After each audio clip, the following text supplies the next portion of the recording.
Très bien, donc on est aujourd'hui donc le 11 Adar et on va aborder le chapitre 33 du Tanya. Donc on avait vu dans le chapitre 31 que le Tanya nous avait montré comment faire éclore la joie de l'âme ensuite, bien sûr, qui est en fait ensuite de l'amertume, puisque donc on avait dit cette amertume qui est née des préoccupations spirituelles, quand une personne à un moment prend conscience qu'il est très loin dans son service de Dieu de ce qu'il aurait souhaité atteindre, eh bien cela peut amener une amertume, mais l'amertume, contrairement à la tristesse, qui est quelque chose qui rend la personne complètement amorphe, l'amertume, c'est quelque chose de positif, puisqu'il y a une notion de vitalité, puisque c'est un sentiment d'avoir de regret de ne pas avoir pu faire ce que l'on aurait voulu faire. Et donc, ça amène forcément donc une notion de positif, puisque derrière ça, il y a ensuite, immédiatement, une fois qu'on a pris la bonne décision de tourner la page et de commencer à partir d'aujourd'hui de faire ce qu'on a décidé de faire, eh bien, à ce moment-là, ça amène une joie. Et donc, bien évidemment, cette amertume est donc intéressante parce qu'elle nous permet, donc, après avoir médité, donc, par rapport aux mitzvot, les mitzvot qu'on a accomplis, eh bien, à ce moment-là, de prendre cette bonne décision, on repart d'un bon pied. Donc, ça permet, en fait, de trouver cette joie qui est nécessaire dans le service de Dieu. Et donc, on nous a expliqué que grâce à ça, par cette joie-là, quand on a d'abord au départ, on s'est rendu compte qu'on n'était pas à la hauteur de ce qu'on a fait, donc on s'est abaissé, donc on a brisé cet orgueil des forces du mal, de ce mauvais penchant qui est en nous. Et à ce moment-là, on l'a cassé matériellement en nous, puisque qui nous sommes, nous, eh bien, nous sommes ni plus ni moins, notre personnalité, c'est ce mauvais penchant, puisque nous sommes tous nés avec.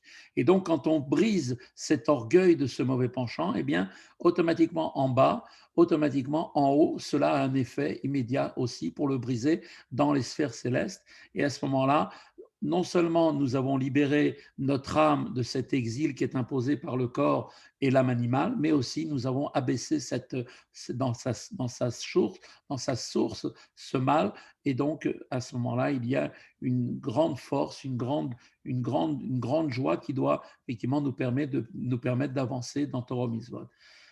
Alors, on voit aussi que cela a eu aussi pour effet donc de donner aussi à cette âme animale la possibilité d'une élévation lorsque ces vêtements qui sont pensés, paroles et actions vont maintenant être utilisés, non plus pour réfléchir à des sujets matériels, des sujets des préoccupations de ce monde, des envies et de toutes les pulsions qui nous montrent de cette âme animale, mais toutes ces pensées, paroles, actions vont être maintenant dirigés dans l'étude de la Torah et de la pratique des mitzvot vont avoir aussi un effet pour pouvoir élever aussi cette âme animale.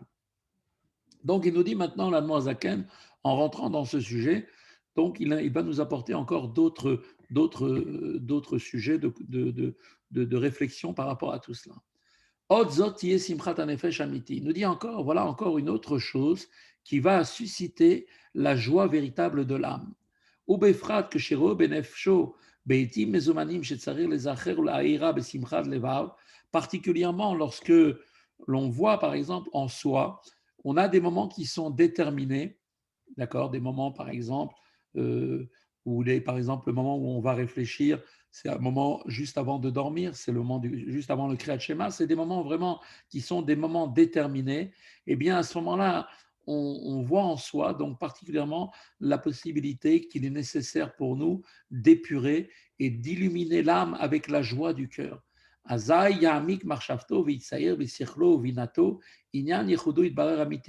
donc, à ce moment-là, pendant ces moments-là, qui sont des moments précis, alors on en profitera pour approfondir alors sa pensée et on se représentera en nous-mêmes, dans notre intellect, dans notre compréhension, l'idée de ce qu'est véritablement l'unité de Dieu. La notion d'unité divine ne signifie pas simplement qu'il n'existe qu'un seul Dieu. Ça, c'est sûr que c'est une base, mais ce n'est pas ça l'essentiel. Donc, qu'il y ait un seul créateur. Mais plutôt, il faut comprendre, quand on dit que Dieu est un, à quoi on doit penser? Eh bien, on doit penser que Dieu n'est que la seule et unique véritable existence qui existe. Rien en dehors de lui n'a d'existence. Qu'est-ce que ça veut dire? Pourtant, voilà, il y a un monde. Pourtant, voilà, moi, je suis dans ce monde. On existe, on est présent. Tout ce qui nous entoure a l'air d'être bien palpable. C'est bien quelque chose de concret. Je ne peux pas dire que ça n'existe pas. Eh bien, en réalité, quand je dis Hachem Echad, je dois penser pas seulement que Dieu il est unique, ça c'est évident, mais je dois penser qu'il n'y a rien d'autre que Dieu sur terre. Donc, ça veut dire que quand je regarde maintenant un arbre, je dois imaginer qu'en vérité, cet arbre-là, c'est l'apparence. Simplement, ce que je vois, ce n'est que la partie immergée, la partie extérieure de la réalité qui est en lui, dans cet arbre, qui est Dieu. Cet arbre, en vérité, qu'est-ce qui le fait vivre? C'est Dieu. Donc l'arbre lui-même, il est Dieu. Simplement, moi, j'ai une apparence extérieure d'un arbre que j'ai l'impression d'être une chose complètement séparée de Dieu. Et comment Dieu, quand on va commencer à réfléchir à cette unité de Dieu, on va immédiatement penser comment Dieu emplit tous les mondes, que ce soit les mondes supérieurs et inférieurs. De même, de la même façon, pour prendre l'exemple en nous-mêmes, de la même façon que l'âme emplit le corps pour pouvoir l'animer, de même, la même chose pour la vitalité divine, eh bien, cette vitalité, elle est présente dans chaque élément de la création. Et cette vitalité, qui est une vitalité immanente, c'est-à-dire qui procède de l'intérieur de chaque être, elle est limitée et adaptée à la mesure de chaque monde, de chaque être créé. Et donc, une distinction est donc faite maintenant à ce stade-là, de ce point de vue, entre les mondes supérieurs, où la divine, la lumière divine est davantage révélée, que dans les mondes inférieurs, où cette lumière est beaucoup plus contractée, beaucoup plus cachée. Donc, ce qui veut dire que en réalité, quand on réfléchit à cela, à l'unité de Dieu, qu'en vérité, tout ce que les choses auxquelles nous avons donné une importance, que ce soit les choses de ce monde, quand on regarde les montagnes, quand on regarde l'univers, quand on regarde l'ensemble de toute la création et tout ça, tout ce qui peut, quand on le voit, ça nous laisse quand même émerveillés de tout cela. Et en vérité, tout cela, c'est Dieu.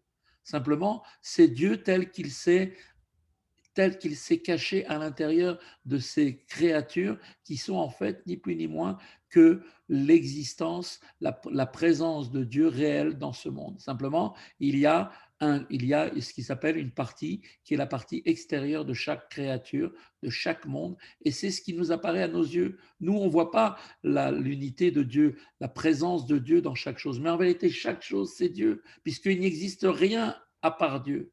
Donc tout est en vérité, tout est Dieu.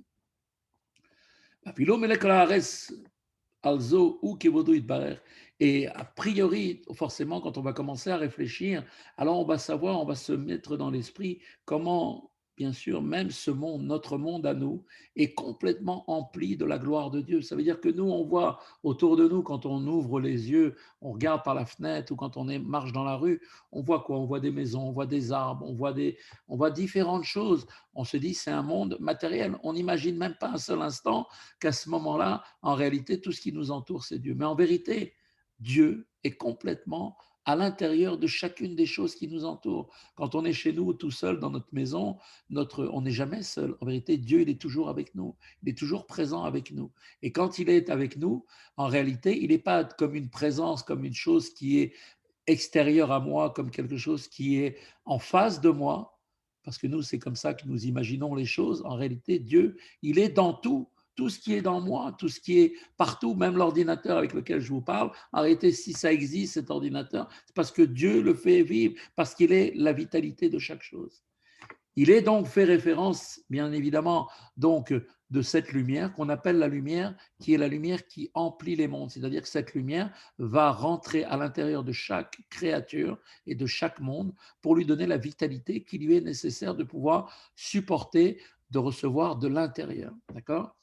Il y a aussi une seconde référence à une autre forme de la vitalité divine, qui est ce qu'on appelle la vitalité de Dieu, la lumière de Dieu, que l'on appelle transcendante. Alors le mot transcendant, ça veut dire quoi? Ça veut dire que c'est une lumière qui dépasse la capacité des mondes de pouvoir la supporter. C'est comme si vous aviez une force de 40 millions de watts qui existait. Aucune ampoule au monde ne peut supporter une telle puissance.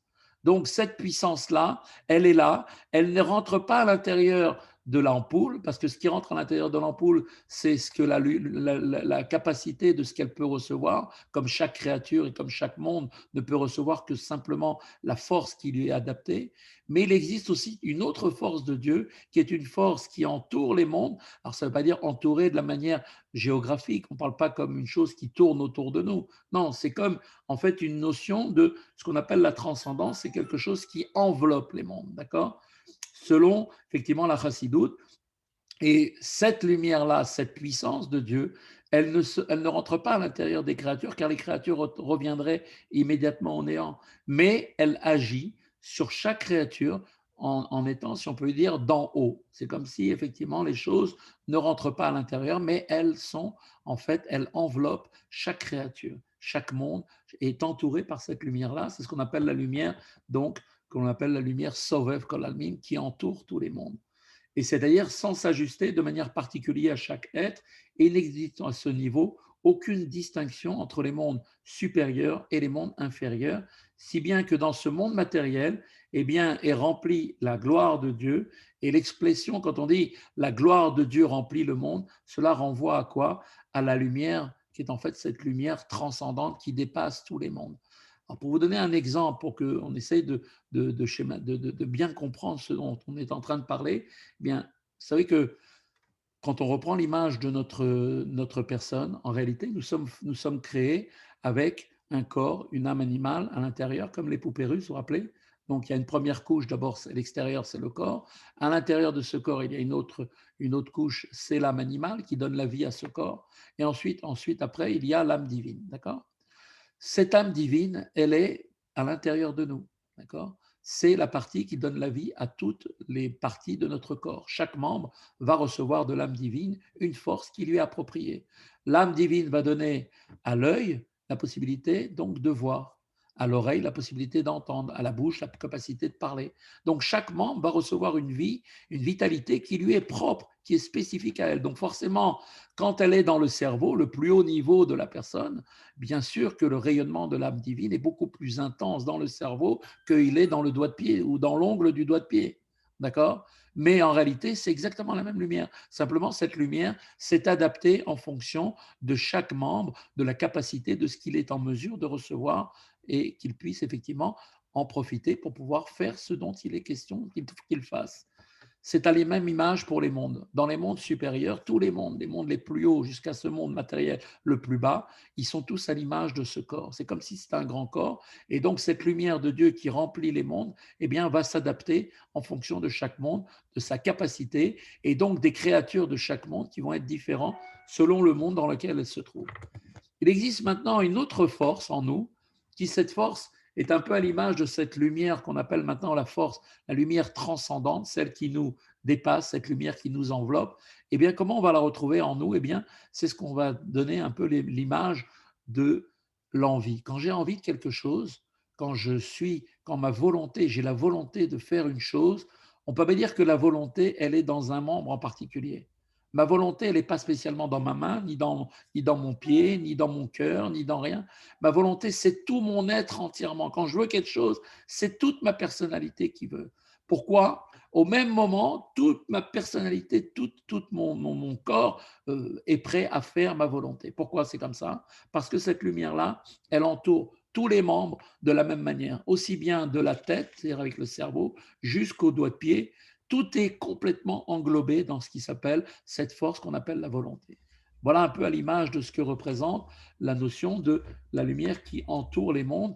Et c'est de cette lumière dont on parle, que tous les mondes ne sont rien par rapport à Dieu et que tous, qui soient les mondes les plus hauts comme les mondes les plus bas, sont complètement, effectivement, totalement au même niveau. Et c'est dans ce sens qu'on dit la gloire de Dieu se trouve Dieu, toute la gloire de Dieu est amenée ici dans ce monde. De quoi on parle? On parle de cette lumière-là, qui est la même lumière ici-bas dans ce monde qui brille, que la même lumière en fait que dans tous les mondes, même les mondes les plus spirituels, les plus hauts. Et il nous dit tout de suite le Tanya, oui, effectivement, alors il y a toute cette lumière et il y a bien sûr toutes les créatures et tous les mondes, mais attention, mais malgré tout, attention de ne pas nous tromper. En réalité, toutes les créatures, tous les mondes les plus hauts, les mondes les plus célestes possibles, tout cela est comme néant devant Akadosh Baruch Hu, véritablement. Ça veut dire que là encore, vous voyez l'image de la volonté. Il y a ma volonté, c'est une volonté qui est partout, mais quand même, j'existe, je suis la personne qui veut la chose. Pour redonner l'image avec les mondes et la créature que nous sommes par rapport à cette lumière de Dieu qui enveloppe les mondes, eh bien, nous sommes là, mais en vérité, nous n'existons pas. Et il va nous montrer maintenant, l'Admorazaken, comment cette possibilité, comment c'est possible de dire une chose pareille. והוא לבדו הוא בעליונים בתחתונים ממש, כמו שהיה לבדו קודם ששת ימי בראשית. Et lui, Dieu, il est lui seul dans les mondes supérieurs, et vraiment, ce n'est pas une simple manière de parler, Dieu, il est vraiment seul. Il était seul, comme c'est marqué avant les 6 jours de la création, et il sera après, et pendant, il n'est jamais concerné, il n'est jamais touché par l'existence des mondes. De même que Dieu, qu'avant Dieu, il n'existait rien d'autre que lui, de même, la création n'apporte-t-elle aucun changement dans cet état où Dieu, il est seul, où il n'y a que lui. Pourquoi? Parce que tous les êtres, même s'ils ont été créés, ne sont comme non existants devant lui. Alors ça commence quand même difficile de comprendre une chose comme ça. Comment on peut comprendre tout cela? Alors le Morazaken va essayer de nous expliquer. Et il nous dit, l'Admorazaken dans le Tanya ici, que même ici, dans cet emplacement dans lequel nous vivons, le monde, ce monde qui a été créé, dans lequel il y a les cieux, dans lequel il y a la terre et toutes ses armées qui emplissent lui-même, d'accord? Eh bien, en réalité, tout cela qui prend de la place pour nous, voilà, on va dire, mais il y a un monde, il y a aussi, il y a les cieux avec tout ce que ça représente, je les vois, je le vois bien de mes yeux, tout ça. Eh bien, en réalité, tout ce que je vois, tout cet emplacement des mondes qui ont été créés avec les cieux, la terre et leurs armées, eh bien, tout ça, en vérité, n'existe pas. Et il est lui-même Dieu, comme s'ils étaient non existants devant lui. Et maintenant aussi, après la création, il est aussi seul, sans aucun changement absolu. Et ça, c'est quelque chose à laquelle on doit réfléchir. C'est quelque chose de difficile à comprendre, mais c'est quelque chose qui est une réalité. Même que le monde existe, même que je dis, voilà, j'ai en face de moi quelque chose que je peux palper de mes mains, je touche de mes mains, hein, d'accord? Je crois à ce que je vois. Pourtant, je vois bien autour de moi plein d'existences, plein de choses, des arbres, des personnes, des maisons, des voitures qui passent dans la rue. Tout ça, ça a une existence. Comment on peut dire qu'il n'y a rien? Comment je peux dire qu'il n'y a rien? Eh bien, en vérité, la réflexion que veut nous apporter ici le Tanya, c'est de bien prendre conscience que tout ça n'est comme rien, comme si rien n'existait, et que chez Dieu, même que tout ça existe, pour nous, nous les créatures, on a l'impression que ça existe. En vérité, par rapport à Dieu, tout ça n'est comme s'il n'y avait eu aucun changement chez lui. La différence avec un artisan, pour prendre cet exemple, il va créer par exemple un objet. L'objet qu'il a créé lui a demandé des efforts. Il a mis du temps à le faire, il a mis de la sueur, il a mis de ses forces. Forcément, après avoir travaillé, quand quelqu'un, il a imaginé quelqu'un, il travaille dans le bâtiment, il a travaillé toute une journée, à la fin de la journée, il est fatigué, il est cassé. Il n'a qu'une envie, c'est de rentrer chez lui parce que le travail qu'il a abattu dans une journée a fait que ça a eu une incidence sur lui-même. Chez Dieu, ça n'a rien à voir. Dieu, il a créé tout ce monde à partir du néant, d'une manière spontanée, immédiate, tac, à la seconde même où il a décidé, le monde est venu à l'existence. Chez Dieu, il n'y a pas la notion d'effort. Le monde n'a amené aucun effort en Dieu pour le faire. Le monde existe, mais il pourrait continuer à ne pas exister. Pour lui, ça ne change rien. Ça n'a amené chez lui aucun changement dans ce qu'il est. Et c'est ça ce qu'il nous dit. Et même après, même maintenant, après la création, il est aussi seul, sans aucun changement absolu. Pourquoi? Pourquoi on dit que rien n'a changé, c'est lui? Eh bien, parce que toutes les créatures sont vraiment totalement annulées dans leur existence devant lui.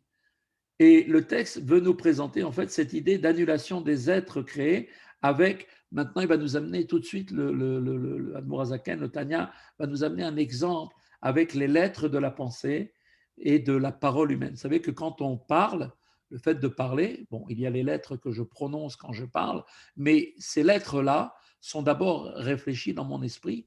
Donc, elles se sont formées dans mon cerveau. Pour pouvoir former une phrase, il faut d'abord que je pense quand même à ce que je dis.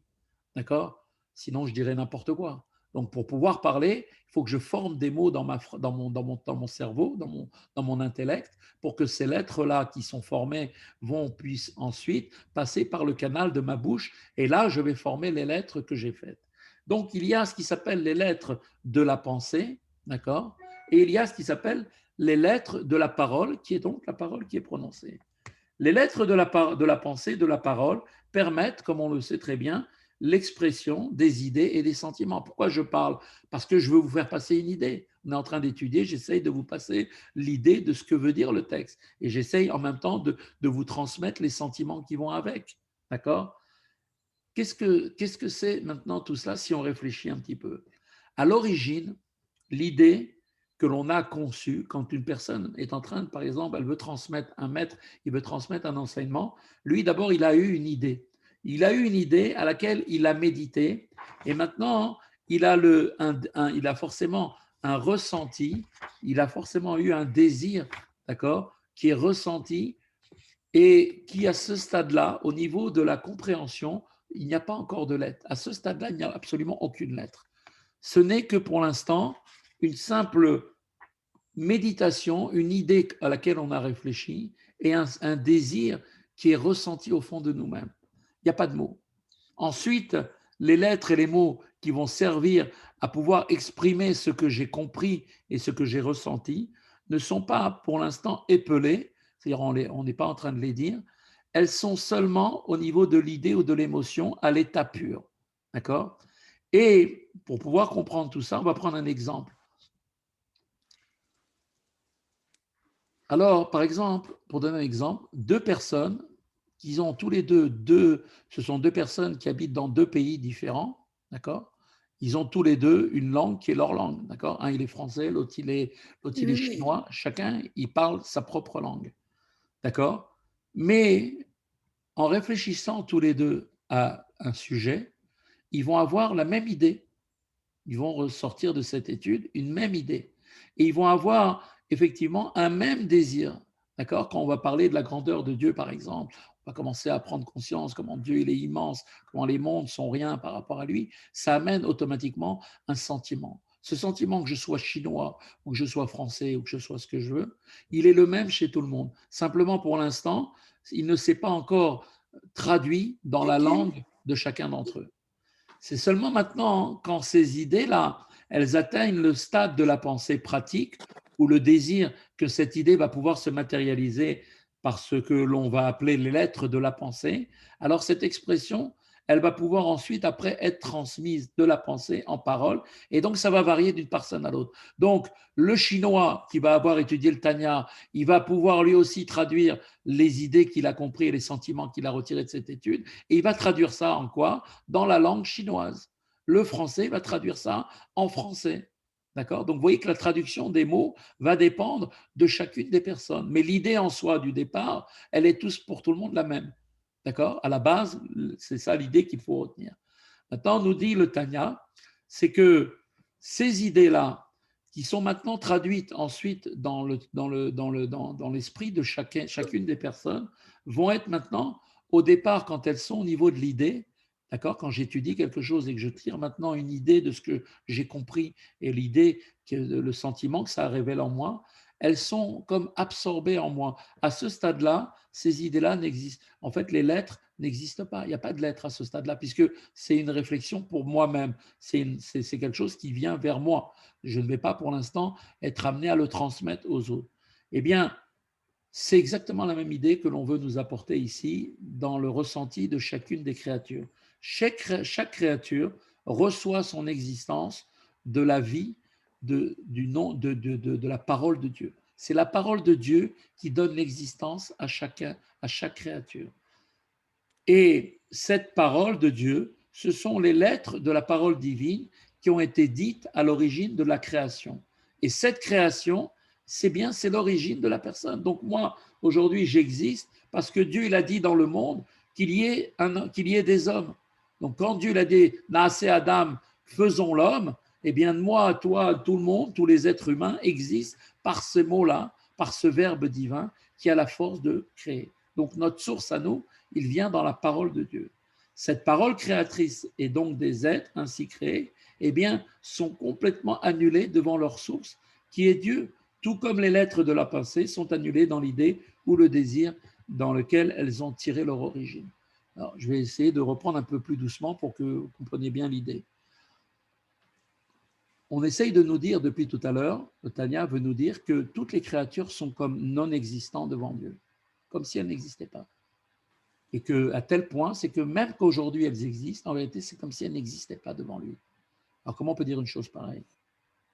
Alors, pour nous faire comprendre cela, l'Admorazaken a pris l'idée, l'image de la pensée, les paroles de la pensée et les paroles qui sortent de la bouche. D'accord?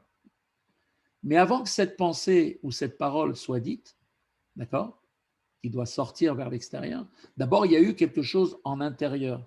C'est quoi l'intérieur? C'est l'idée, c'est le sentiment que j'ai dégagé après avoir médité sur un sujet. D'accord? Quand j'ai médité sur quelque chose, j'ai maintenant une idée, je me fais une idée de ce sujet que j'ai étudié. D'accord? Ensuite, cette idée-là va m'amener forcément à traduire ça dans un sentiment, ça va m'enthousiasmer. D'accord? Ensuite, après, dans le processus, à partir de ce moment-là, j'ai envie de partager avec les autres. Donc, je vais former des mots dans ma tête, d'accord, dans ma pensée. Et ensuite, ces mots que j'ai dans ma tête, je vais vouloir les transmettre à l'extérieur pour que les personnes, je Tu l'as puisse. pas bien enfoncé. Voilà, d'accord? Donc, on voit tout le processus. Nous dit l'Admorazaken, à quel niveau on se trouve dans ce cheminement-là? On se trouve au niveau de la parole de Dieu. Pour reprendre l'image, la parole qu'une personne prononce, ce n'est que le résultat de tout ce processus. D'abord, il a pensé à ces mots-là, qui ces mots sont au niveau de son idée et au niveau de ses sentiments. Donc, par rapport à la personne elle-même, les mots qu'il va sortir ne sont pas la personne elle-même. Quand moi je parle, c'est pas moi qui, c'est pas ma, je suis pas en train d'enlever des morceaux de ma personne. Je donne une chose qui est extérieure, qui est le moyen de m'exprimer, mais qui m'enlève rien à moi. Je peux parler comme ça pendant des heures et des heures et des heures parce que j'ai une faculté de parler. Hein, si imaginons un homme, il a la possibilité de parler 400 mots à la minute, dans une heure, il va parler combien? 6 fois 4, 24, de 24 000 mots dans une heure. Donc imaginez le nombre d'heures pour des grands orateurs et combien ça fait dans une journée, combien ça peut faire dans un mois, dans une année. C'est sans limite, il n'y a pas de limite, d'accord? Eh bien, parler, c'est quelque chose qui est très, très extérieur à moi. C'est la chose la plus extérieure. Est-ce que c'est moi? Non. Moi, je suis, à quel stade je me situe? Au stade de la pensée, au stade de l'idée, au stade du sentiment. Eh bien, chaque créature, nous dit la Torah, est ni plus ni moins l'émanation d'une créature a été faite par la parole de Dieu. Quand Dieu a parlé, les créatures sont venues à l'existence. Donc la parole de Dieu, pour reprendre l'image, comme la parole d'un homme, un homme, est-ce que ça a une valeur, la parole qu'il a donnée? Est-ce que c'est lui? Non. Est-ce que ça a changé quelque chose chez lui? Non. Eh bien, ces paroles, cette parole-là que Dieu a fait quand il a prononcé pour créer le monde, chaque créature, eh bien, a été créée, effectivement, mais par rapport à Dieu, ça n'a rien amené de changement en lui. Il n'a absolument rien modifié dans ce qu'il est. D'accord? Comme la parole ne modifie pas qui je suis. Je peux parler pendant des heures, ce n'est pas pour autant que je vais être modifié de ce que je suis. D'accord? Voilà. Donc c'est ça que l'idée qui est amenée, tout comme les lettres de la parole et de la pensée sont annulées à l'intérieur de leur source et de leur racine, c'est-à-dire au niveau de l'être et de l'essence de l'âme, que sont les 10 facultés de Chorma, Binadat, etc., les facultés intellectuelles ainsi que les facultés émotionnelles, que l'on appelle comment? L'essence de l'âme au regard de la parole et de la pensée. Donc la parole et la pensée ne sont simplement que des vêtements de l'essence de mon âme. C'est quoi l'essence de mon âme? C'est la faculté intellectuelle, mes facultés intellectuelles et mes facultés émotionnelles. D'accord? Donc quand je parle, en réalité, cette parole n'est que simplement des vêtements qui sont l'extérieur, qui sont à l'extérieur. Les vêtements, on les met par-dessus soi. On peut les changer, on peut les modifier. Par contre, ma personnalité, ce que je suis intellectuellement et ce que je suis au niveau sentiment, ça, c'est des choses qu'on ne peut pas changer parce que c'est mon essence. D'accord?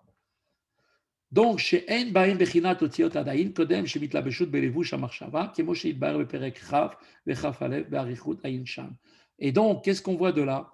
Que comme les lettres de la parole de la pensée sont annulées à l'intérieur de leur source et de leurs racines, c'est-à-dire au niveau de l'essence de l'âme, que sont ces 10 facultés, Chochma Binadaat, etc., eh bien, dans lesquelles ces facultés-là, il n'y a absolument pas d'aspect de l'être à ce stade-là encore, avant qu'elles ne viennent s'habiller, de se revêtir dans les vêtements de la pensée, comme on a expliqué longuement dans les chapitres 20 et 21, que l'on pourra revoir si on veut. Que Moshe Katouv, Gamken de Makom Acher, Machal Gashmi Lezé, et ainsi qu'il est rapporté par ailleurs d'ailleurs aussi, on voit d'ailleurs dans le Tanya, dans le volume 2, on verra ça, à l'image, on a apporté une image en fait d'un phénomène physique pour bien nous aider à comprendre cela. Et on avait apporté Minyan Bitul Ziv et Or Hashemesh Bemkoro, ou Gouf Kadour Hashemesh Berakia. On avait apporté l'image en fait de l'annulation de ce rayon du soleil, d'accord, qui lui-même dans sa source, dans le soleil, est complètement anéanti, il n'existe plus, il n'existe pas. Donc aujourd'hui, le rayon de soleil qu'on voit arriver vers nous, c'est un rayon qui sort de sa source qui est le soleil. Mais quand il est à l'extérieur, il nous apparaît comme existant, comme étant quelque chose. Par contre, quand on remonte ce rayon jusqu'à sa source, où est-ce qu'il est le rayon? On ne le trouve plus. Pourquoi on ne le trouve pas? Parce qu'il est complètement anéanti par sa source. Il est complètement fondu dans sa source. Chez Gav, Sham, Meir, ou Mitpachet, Vadaï, Zivero, et même quand il est dans le soleil, il est certain que, effectivement, ce rayon de soleil continue à se diffuser d'une manière certaine, mais bien qu'il se diffuse et qu'il brille dans l'espace de l'univers, eh bien, malgré tout, quand il est dans son existence, à l'intérieur de sa source, eh bien, c'est comme s'il n'avait aucune existence.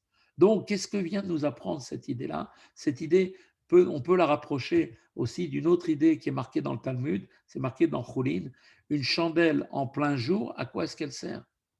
La chandelle ne cesse pourtant pas de diffuser sa propre lumière, mais cette lumière est complètement fondue dans la puissance de la clarté du jour. D'accord? Et là, elle n'est plus du tout perceptible. Or, la lumière ne définit, d'accord, se définit par la propriété qu'elle a de pouvoir éclairer. Et donc, dès qu'elle n'éclaire pas, parce qu'elle n'est pas nécessaire, parce qu'il y a la lumière du jour, comme c'est l'histoire de la bougie, eh bien, elle perd son identité et donc elle n'a plus de propre existence, comme l'exemple du rayon du soleil à l'intérieur de sa source. Et donc, pareil, nous, les créatures, nous sommes en fait, en réalité, comme, comme ce rayon de soleil, nous sommes existants parce que nous sommes à l'extérieur, que nous sommes, en fait, mais quand on retourne au niveau de notre source, en fait, on existe, mais on n'a plus d'existence comme on la connaît aujourd'hui. כמו כן, וככה ממש, דרך משל וביטול העולם ומלואו במציאות לגבי מקורו, שהוא אור אינסוף ברוך הוא, כמו שכתוב שם באריכות, et comme cela est vraiment la même chose par analogie, le monde avec tout ce qu'il contient est complètement annulé dans son existence par rapport à sa source, qui est la lumière infinie de Dieu, comme on l'a expliqué très longuement. Donc c'est là la notion maintenant, la signification de la notion d'unité divine. Dieu est un, ça veut dire qu'il est le seul existant et que toute existence est complètement annulée à lui. Alors maintenant, ça remet mieux les choses en place. C'est que bien que oui, effectivement, le monde nous donne l'impression d'exister, mais en vérité, quand ce monde-là, on remonte à sa source, en réalité, dans sa source, il n'est plus, il n'existe pas. À ce moment-là, lorsque l'on va méditer profondément, parce que tout ce qu'on est en train de dire, c'est quelque chose qui nécessite quand même une méditation et qu'on y réfléchisse. Et je vous invite à le faire, d'accord? Quand on va avoir une réflexion profonde sur cela, sur cette notion d'unité de Dieu, à ce moment-là, Yismar libo v'tagel nafsho, av galit rabanan bechol lev enafish meod bemunazo kirabahi. Et à ce moment-là, donc, quand on va commencer à méditer profondément à cette idée, cette notion d'unité de Dieu, alors notre cœur sera joyeux et notre âme va se réjouir et on va, si on peut dire, entrer dans une sorte de jubilation et d'excitation de tout notre cœur et de toute notre âme et de tout notre pouvoir dans cette foi que Dieu est unique, car elle est immense. C'est-à-dire, c'est ça qu'on nous demande dans le schéma. Quand on dit tu aimeras l'Éternel, ton Dieu, de tout ton cœur, de toute ton âme et de toutes tes forces, ça veut dire que on doit ramener cette réflexion, comment Dieu, il est véritablement cette notion d'unité, que tout est Dieu. Et à partir de ce moment-là, quand tout est Dieu, à ce moment-là, tout ce que je suis, c'est-à-dire mon âme, c'est-à-dire tout mon cœur, c'est tous mes sentiments lui appartiennent, toute mon âme, tout mon intellect, ma compréhension est pour lui, de tous mes moyens, c'est-à-dire tout ce que je possède est à Dieu. Et donc, automatiquement, ça amène une joie totale parce qu'à ce moment-là, on comprend maintenant le but de notre finalité dans ce monde qui hi karvat Elohim mamash, et donc tout cela signifie en fait la proximité de Dieu. Comment est-ce qu'on peut être proche de Dieu quand on se donne complètement à lui? Et c'est là toute la finalité de la création et de la création de tous les mondes, qu'ils soient les mondes supérieurs et inférieurs, c'est d'être complètement à savoir quoi. Liot lodira betartonim, kemosh bar le kaman barichut. Eh bien, toute la finalité de tout ça là, tout l'univers tout entier, avec tout ce qui renferme. Pourquoi? Eh bien, tout le but, c'est que pour que Dieu ait une demeure ici-bas, comme on va expliquer plus longuement, un peu plus loin. Dieu donc a créé tous les mondes en vue de disposer d'une demeure ici-bas. Pour un homme, la demeure est un lieu où il peut effectivement pleinement être lui-même. De la même manière, Dieu veut que son unité soit révélée ici-bas dans ce monde. והנה ככה, כמה גדולה השמחה, הדיוט ושכל ושפל אנשים בקרבתו למלך בשר ודם, המתחסן דרך איתו, עמו בביתו. Or, combien on le sait est grande la joie d'un homme simple et bas quand il est rapproché d'un roi de chair et de sang, et de plus, en plus quand il est hébergé et qu'il habite avec lui dans sa demeure plutôt que dans le palais royal. C'est ça l'extraordinaire, c'est que en vérité, on sait très bien que si demain on nous dit vous allez être invité par une personne d'un très haut niveau, d'un très haut rang, on va se sentir joyeux, on va se sentir honoré. Mais en vérité, Dieu, il est avec nous, parmi nous. Il a laissé tous ces mondes, il a laissé tous les palais de tout ce qu'il pouvait avoir et il veut habiter chez nous dans notre maison. Et Dieu, il est présent avec nous, donc on est en présence du roi des rois dans notre vie au quotidien. Mais Karl Vachomer Lehenket, c'est à plus forte raison, infiniment plus grande, les Karva dira Melech Malcham Lachim Akadosh Baruch et la proximité du roi des rois Akadosh Baruch et son habitation dans ce monde, la maison de l'homme. Parce qu'en vérité, toute la finalité de tout l'enchaînement de la création, c'est pour arriver à ce que Dieu vienne dans ma maison, dans notre maison. C'est ça la finalité. Pourquoi Dieu il a fait toute cette mise en scène pour nous amener à cette réalité-là. Kedirtiv, comme il est marqué, qui mi uze asher arev libo la geshet elai neum Hashem, comme il est écrit dans Yirmiyahu, car qui est celui dont le cœur oserait m'approcher, dit Dieu. En fait, par la foi et l'unité de la divinité, d'accord, par l'unité divine, une telle proximité est accessible et à ce moment-là, Dieu partage avec nous sa demeure. Alors que qui, normalement, peut être en présence de Dieu? Qui peut oser être en présence de lui? Eh bien, Dieu, parce qu'il l'a voulu, a voulu que nous soyons en mesure de le recevoir chez nous, dans notre maison, dans notre quotidien. Dieu veut être présent et c'est ça la réalité de chacun d'entre nous. Voilà toute la raison de la création tout entière.